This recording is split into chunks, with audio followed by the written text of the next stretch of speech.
Selamat pagi, Bu Kesia. Perkenalkan, saya perawat Meipi yang akan memberikan edukasi kepada Ibu tentang penanganan infeksi saluran kemih. Nah, berdasarkan data medis, Ibu terdiagnosa yaitu penyakit infeksi saluran kemih. Apa itu betul, Bu? Itu saya sudah lama kena ISK. Gimana ya cara tepat obatnya supaya infeksinya nggak kambuh lagi, Sus? Kalau sudah terjadi diagnosa ISK oleh tenaga kesehatan, langkah pertama yang wajib diberikan adalah batu terhadap terapi pengobatan.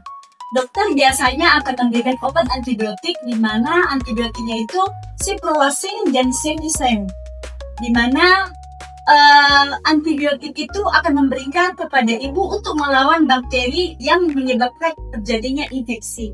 Dan ingat, antibiotik harus diminum setiap hari dan harus habis. Walaupun kamu sudah merasa sembuh, dan kalau kamu berhenti di tengah jalan, bakterinya bisa saja kebal dan bisa saja berkembang. Maka dari itu, ibu harus rutin untuk mengonsumsi obat setiap hari dan harus habis. Oh, gitu, Sus. Tapi kalau saya mau bantu minumannya di rumah, apa yang bisa lakukan biar cepat sembuh? Nah, selain obat, ibu juga perlu bantu tubuh buat sembuh dengan lebih cepat. Yang pertama itu, perbanyak minum air putih, minimal 8 gelas sehari. Biar bakteri bisa terbawa keluar lewat urin. Yang kedua itu, jangan nahan pipis semakin lama urin tertahan. Semakin banyak bakteri, maka akan semakin berkembang. Yang ketiga itu, jaga area genital, di mana selalu keringkan dari depan ke belakang setelah buang air kecil, dan kalau boleh selalu ganti celana dalamnya. Dan hindari sabun pembersih yang mengandung seperti parfum atau bahan kimia keras. Yang keempat itu, yaitu harus menggunakan bahan yang terbuat dari karton yang menyerap keringat dan ganti setiap hari ya, Bu. Nah, saya pengen tahu deh, Sus, makanan apa dan minuman apa yang sebaiknya saya hindari selama masa penyembuhan ISK. Penyembuhan, ada beberapa hal yang harus dihindari.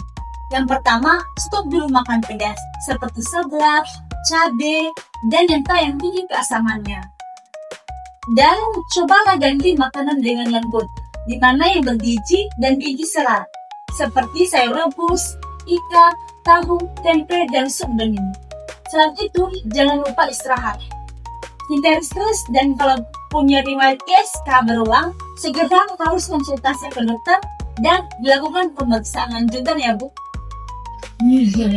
Kalau tiba-tiba saya merasa demam tinggi dan nyeri, apa yang harus saya lakukan, Sus? Kalau selama pengobatan ibu sudah mulai merasa demam tinggi, jadi hebat di pinggang, mual, muntah, itu tandanya infeksi sudah menyebar di ginjal.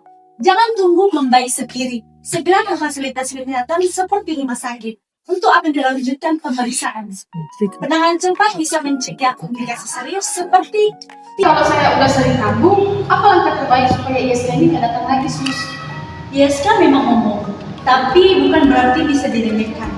Dengan pengobatan yang tepat, gaya hidup yang baik, dan kepatuhan dalam menjalani terapi, maka infeksi bisa total akan sembuh dan tanpa akan mengalami komplikasi. Jadi mulai sekarang, dengarkan sinyal tubuhmu, jangan abaikan peri kecil, dan rawat saluran kemihmu sebaik mungkin. Cegah ISK sebelum ISK mulai menyebar ke ginjal ya, Bu. Oh, baik, Sus. Sangat bermanfaat ya, Sus. Dengan adanya Sus menjelaskan saya tentang ISK ini, saya lebih paham lagi untuk mengenai. Baik, Bu, sama-sama. Saya senang sekali dalam mendengarkan edukasi yang telah saya berikan, dan saya berharap supaya Ibu tidak merasa minder dengan penyakit yang Ibu derita. Tetap semangat ya, Bu. Sampai jumpa di lain waktu ya, Bu. Terima kasih, Bu.